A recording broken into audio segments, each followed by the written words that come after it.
24ஆம் தேதி முதலமைச்சர் மு க ஸ்டாலின் டெல்லி பயணம் மேற்கொள்ள உள்ளதாக தகவல் கிடைக்கப்பெற்றிருக்கிறது. டெல்லியில் மே 24ஆம் தேதி நிதி ஆயோக் கூட்டத்தில் அவர் பங்கேற்கவிருப்பதாக தகவலானது கிடைக்கப்பெற்றிருக்கிறது. முழு விவரங்களோடு செய்தியாளர் பாரி கார்த்திக் இணைப்பில் இருக்கீங்க. கூடுதல் விவரங்களை பதிவு பண்ணலாம். வணக்கம். வருகின்ற மே 24 தமிழ்நாடு முதலமைச்சர் திரு மு க ஸ்டாலின் அவர்கள் டெல்லி பயணிக்க இருப்பதாக தகவல் வருது. அதன் அடிப்படையில் வருகின்ற நிதி ஆயோக் கூட்டம் நடைபெறுகிறது. அதில் அனைத்து மாநில முதலமைச்சரும் பங்கேற்க வேண்டும். அதன் அடிப்படையிலே முதலமைச்சர் அவர்கள் டெல்லி செல்ல இருப்பதாக தகவல் வருகிறது. டெல்லியில் மே 24 நடக்கும் இந்த நிதி ஆயோக் கூட்டத்தில் தமிழ்நாடு முதலமைச்சர் திரு மு க ஸ்டாலின் அவர்கள் கலந்து கொண்டு பேச இருக்கிறார். அது மட்டுமல்ல, தமிழ்நாட்டுக்கு வர வேண்டிய நிதி ஏற்கனவே மத்திய அரசினுடைய பல்வேறு திட்டங்கள் தமிழ்நாட்டில் செயல்படும் நிலையில் ஏற்கனவே தமிழ்நாடு அரசுக்கு கல்வி நிதி வழங்கப்படவில்லை.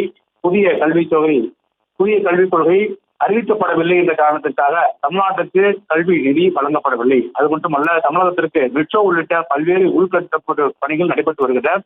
அந்த பணிக்கான நிதிகளை முதலமைச்சர்கள் கோருவார்கள் என்று எதிர்பார்க்கப்படுகிறது. அது மட்டுமல்ல, தமிழ்நாடு அரசின் சார்பில் பல்வேறு திட்டப்பணிகளும் மாநிலம் முழுக்க நடைபெற்று வருகின்றன. பல்வேறு உள்கட்டமைப்பு மற்றும் புதிய கட்டிடங்கள், புதிய பாலங்கள் மற்றும் புதிய நெடுஞ்சாலைகள் என பல்வேறு திட்டப்பணிகளுக்கு நடைபெற்று வருகிறது. எனவே அது தொடர்பாகவும் முதலமைச்சர்கள் நிதி ஏற்பாடு என்று எதிர்பார்க்கப்படுகிறது.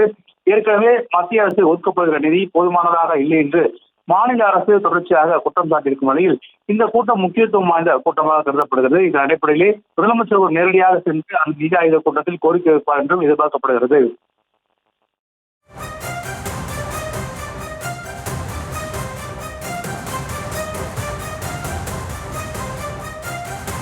முழு விவரங்களுக்கு நன்றி பாரி கார்த்திக்.